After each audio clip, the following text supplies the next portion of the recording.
I'm excited for it. I think, as I've transitioned from player to fan, I think the storylines of both these franchises is kind of what you want at this point. I think you've got the Philadelphia Eagles who Saquon Barkley joining them, depending on how this game goes, if they're able to win the Super Bowl, he'll arguably go down as one of the greatest free agent acquisitions ever.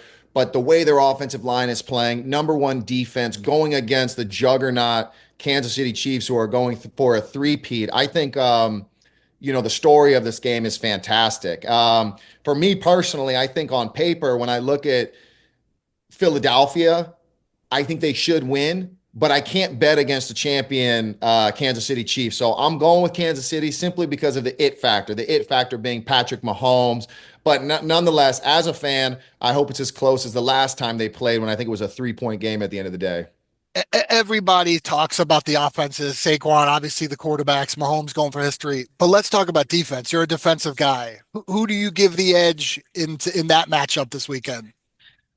I give the edge to the Chiefs. I think their pass rush, and that's not to take away anything from Philadelphia because I know Philadelphia. I'm going to kind of go away from my answer here. I know Philadelphia with their pass rush, they're going to make you earn it. But I think as far as defensively, kind of making those plays, I see Kansas City forcing a turnover or a big sack, something in those critical moments, situational football to kind of be the difference maker in the game.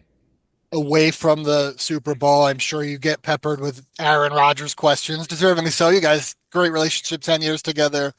What do you think? What do you think his future has in store? I talked to Brett Favre yesterday, and Brett thinks if the Jets want to win now, that's their best opportunity. What do you think on Aaron's future? Yeah, I mean, like what Brett had to say, I mean, it really depends on where this new coach, GM, management want to go. If they think they can win now, I think their best bet is bringing Aaron back on a year-to-year contract. Now, for Aaron himself, if the Jets do decide to go in a different direction, what does that mean for him? He's played 20 plus years, getting long in the tooth. As a competitor, I know.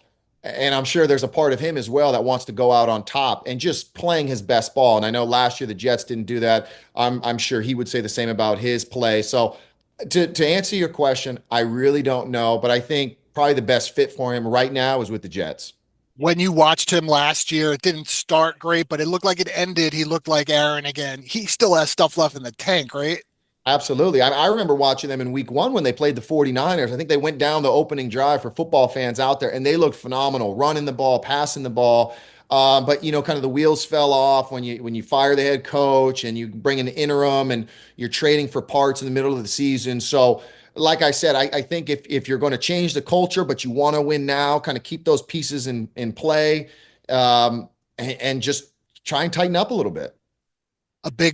You were a big time pass rusher yourself. One yesterday came out and asked for a trade, Myles Garrett. When you see that, your reaction, and do you see is there a fit for him? I'm sure, well, every team would want Myles Yeah. Garrett. Well, there's a fit for him everywhere.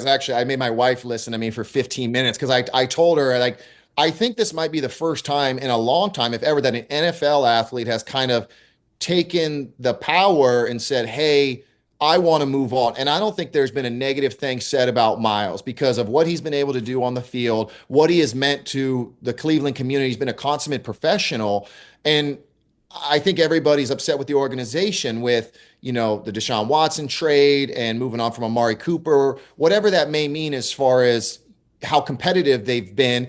And I know Myles just wants to win. So I don't know what team that's going to be moving forward. I think 31 other teams would be fortunate to have him, but they're going to have to give up quite a bit. I know Cleveland's saying, hey, we're not going to do it, but listen, everybody entertains offers. And when there's enough first round picks and compensation and players coming their way, eventually something has to crack. Do you like what he did, putting that out there that, it was never Cleveland to Canton. I want to win a championship.